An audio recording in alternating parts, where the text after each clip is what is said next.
กระตาหาน้องอีหลอกหลานบ้าเห็นกับตาก็ตาใจได้อางับคือเก่าหลอกล้านตัวเปลี่ยนเบาหัวเส้นซุ้มบอกทักล้ำดีเราแบ่งตัวผมนะกัดทำอยู่ผมล้ำในตัวโยกสับลัดทุกสันพี่เรามาเพื่อให้เอาใจของสักพักบอเป็นของตลาดดอกเต้ดอกรับแต่ถูกสักลาดแล้วเทวบ้านสมตัวรับกันเดี๋ยวนี้ว่าเหตุโหอะไรเหตุก็ห้ามก็แบบดื้อก็ไปรับดอกนาเดินก็เดินตาลับก็ให้ภาษาคุณหลอกคือดอกเต้ดอกที่ดีนั้นก็คือเอาไปให้พัดถูกแทงพอบูดปีกแทงกระบอกหลอกก็เรียนตอนนั้นด้วยตอนนั้นมาหาเจ้าก็หลอกเขาจะแบกรับก็ตัดมาแดงต่อที่ให้ท่านรับแต่เกิดรับกะหาวกะหันทาทางกุ้งอาจบัดทุกสัตว์ไปคุกขาดสลาดก็มันหัวตัวบาคุกตลาดพกเป็นกู้เอาไปที่มาได้ตอนตะออนถูกนางโอเค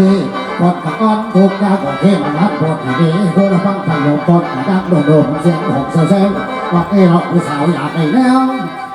รับหมดตาบ่รักษาไผ่ขยันฟักเสียงบ่ลำดังไผ่ขยันเพื่อเพิ่งคิดในที่บางแสงบางฟอดใส่เสียงแกงตอนลูกแขกก็ถามหัวทางซ้ายตอนลูกแขกก็ถามหัวทางซ้ายบาดทุกข์เขาง่ายเพราะปากด่าละนางพวกผู้สาวเลยฟังในตัวเด็ดสีบอกเอเรา